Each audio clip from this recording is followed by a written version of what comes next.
Chapter 5, Sloka 15. Nadatte kasyachit papam.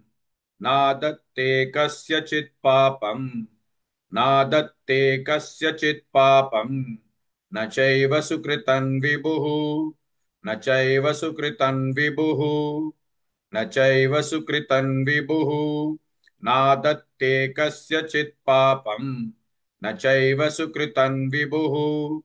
नादत्ते कस्यचित् पापं न चैव सुकृतं विभुः नादत्ते कस्यचित् पापं न चैव सुकृतं विभुः नादत्ते कस्यचित् पापं न चैव सुकृतं विभुः नादत्ते कस्यचित् पापं न चैव सुकृतं विभुः अज्ञानेनावृतं ज्ञानम् अज्ञानेनावृतं ज्ञानम् अज्ञानेनावृतं ज्ञानम् तेन मुह्यन्ति जन्तवः तेन मुह्यन्ति जन्तवः तेन मुह्यन्ति जन्तवः अज्ञानेनावृतं ज्ञानम् तेन मुह्यन्ति जन्तवः अज्ञानेनावृतं ज्ञानम् तेन मुह्यन्ति जन्तवः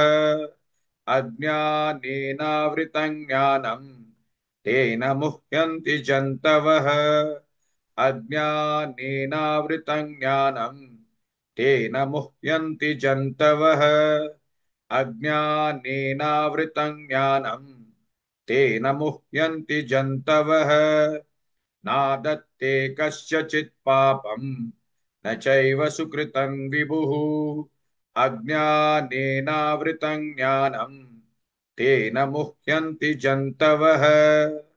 Please like and share this video because you could be instrumental in helping someone around the world recite the Srimad Bhagavad Gita, thereby helping them to have a life of unending opulence, victory and prosperity.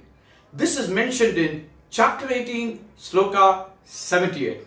Yes, don't forget to buy my book, Leadership Can Be Child's Play. Namaste.